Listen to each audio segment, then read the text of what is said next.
Saudara-saudari dan anak-anak yang terkasih dalam Kristus, dari Novisiat SVD Kuburuteng Manggarai Flores NTT, saya Pastor Freddy Zahadin SVD menyampaikan ucapan selamat jumpa lagi lewat siraman rohani. Hari ini Minggu 1 Mei 2022. Injil hari ini diambil dari Yohanes bab 21 ayat 1 sampai 14. Kita diingatkan supaya selalu bekerja sama dengan Tuhan. Mari kita berdoa memohon penerangan Roh Kudus.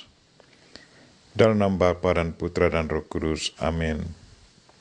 Tuhan dan Allah kami, puji dan syukur kami haturkan kepadamu karena Engkau selalu ingatkan kami supaya jangan hanya andalkan kemampuan sendiri, tetapi selalu libatkan kekuatan kuasa Tuhan dalam hidup kami. Kami mohon sadarkanlah kami dan biarkanlah kami untuk selalu rendah hati dan mengandalkan kuasa dan tuntunannya. Tuhan, utuslah Roh Kudus-Mu, terangilah pikiran dan hati kami, agar sabda-Mu yang akan kami dengar dapat kami pahami dengan baik, dan isi pesan-Mu dapat kami hayati dan amalkan dalam hidup harian kami. Doa ini kami sampaikan dengan perantaran Kristus Tuhan kami. Amin. Tuhan sertamu dan sertamu juga.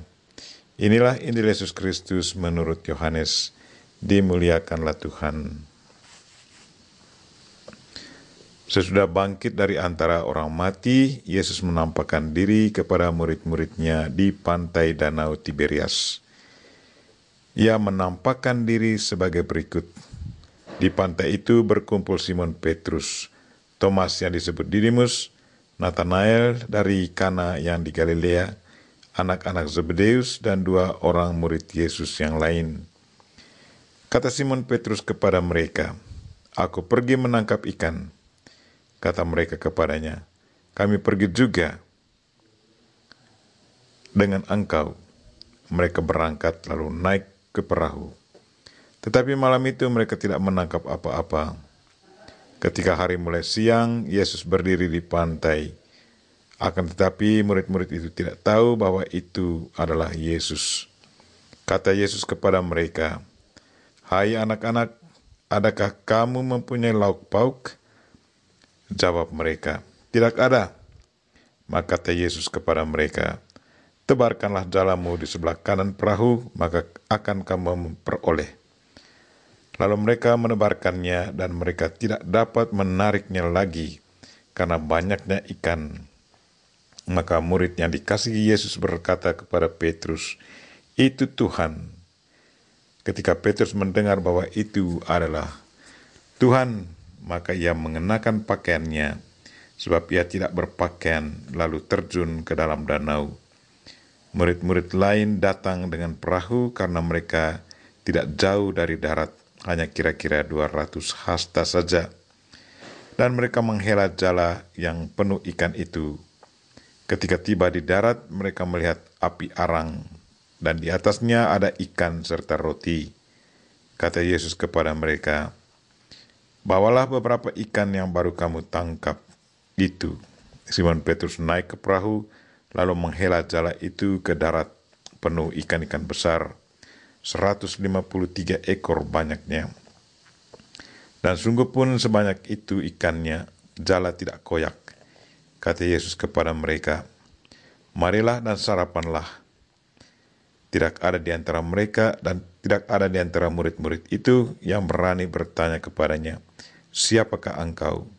Sebab mereka tahu bahwa ia adalah Tuhan.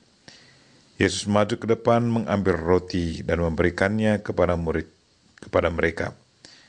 Demikian juga ikan itu. Itulah ketiga kalinya Yesus menampakkan diri kepada murid-muridnya sesudah ia bangkit dari antara orang mati. Demikianlah sabda Tuhan. Terpujilah Kristus. Saudara-saudari dan anak-anak yang terkasih dalam Kristus, tema renungan kita hari ini ialah bekerja samalah dengan Tuhan. Hari ini minggu pertama tanggal 1 Mei 2022. Kita memasuki bulan Mei, bulan kita berjalan bersama Bunda Maria. Mengawali bulan ini, hari ini, minggu pertama bulan Mei, kita mendengar beberapa kisah yang sangat menarik dari firman Tuhan. Yang pertama dari kisah para rasul, bab 5 ayat 27b sampai 32 dan 40b sampai 41. Kita mendengar bagaimana Tuhan menguatkan para rasul. Walaupun mereka ditangkap dan dimasukkan ke dalam penjara, tetapi Tuhan selalu membantu mereka. Mereka dikeluarkan dari penjara. Mereka pun selalu diberi kekuatan dan keberanian membela iman akan Yesus Kristus, dan dengan segala keberanian tetap mengakui Yesus Kristus sebagai Tuhan dan penyelamat manusia. Kata Petrus kepada Imam Agung, kita harus lebih taat kepada Allah daripada kepada manusia. Allah nenek moyang kita telah membangkitkan Yesus yang kamu gantungkan pada kayu salib dan kamu bunuh. Dialah yang telah ditinggikan oleh Allah sendiri dengan tangannya menjadi pemimpin dan juru selamat supaya Israel dapat bertobat dan menerima pengampunan dosa. Pengakuan dan saksi Petrus yang benar ini mendatangkan kebebasan. Mereka meninggalkan sidang mahkamah agama dengan gembira. Satu pesan yang sangat menarik bagi kita, supaya selalu teguh dalam iman, dan biarkan Roh Kudus selalu bekerja dan menuntun hati dan pikiran kita dalam situasi hidup apa saja. Iman dan perbuatan kita akan membebaskan kita. Tuhan selalu memihak orang benar. Yang kedua dari buku Kitab Wahyu, bacaan kedua. Wahyu bab 5 ayat 11 sampai 14. Yohanes melihat penampakan. Dia melihat Yesus Kristus anak domba Allah mendapat kemuliaan dalam kerajaan surga. Para malaikat dan penghuni surga bersuka cita memuji Dia. Itulah Tuhan kita, penebus kita. Dia dimuliakan oleh para penghuni surga. Misinya berhasil. Dia sudah kalahkan maut. Dia berhasil membawa manusia kembali kepada Bapa. Mereka yang menerima dan percaya kepadanya mendapat ganjaran setimpal, bahwa mereka akan tinggal bersama Dia dalam surga untuk selama-lamanya. Satu peneguhan bagi kita yang mengimani dan mengikuti ajaran dan perintah Kristus, bahwa sekali waktu kita pun akan mengalami hal yang sama, bersatu dengan Tuhan dalam kemuliaan-Nya untuk selamanya. Yang ketiga, kisah Injil Yohanes bab 21 ayat 1 sampai 14. Mau mengingatkan kita bahwa Petrus yang sudah dipilih Kristus tetap memimpin para rasul dan murid-murid Kristus.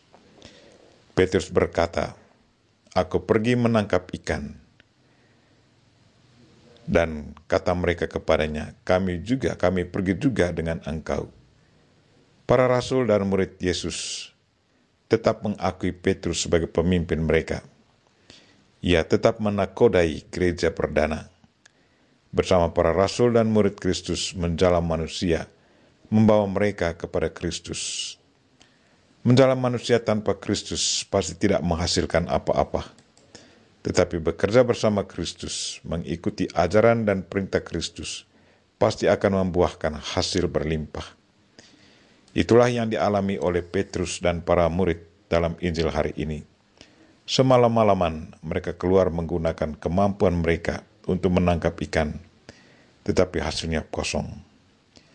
Segala usaha mereka sia-sia, tetapi di pagi hari, sewaktu Yesus memerintahkan mereka untuk membuang jala ke samping kanan perahu, maka dalam sekejap mereka menangkap begitu banyak ikan. Pesan buat kita, jangan andalkan kemampuan kita semata, tetapi dengarkan dan jalankan perintah Tuhan. Bekerjalah bersama Tuhan. Bersama Tuhan pasti kita selalu berhasil dan alami sukacita. Kita berdoa semoga ajaran dan perintah Tuhan selalu kita jalankan dan amalkan dalam kehidupan harian kita. agar dengan demikian kita pun boleh menikmati buahnya demi keselamatan jiwa untuk selama-lamanya.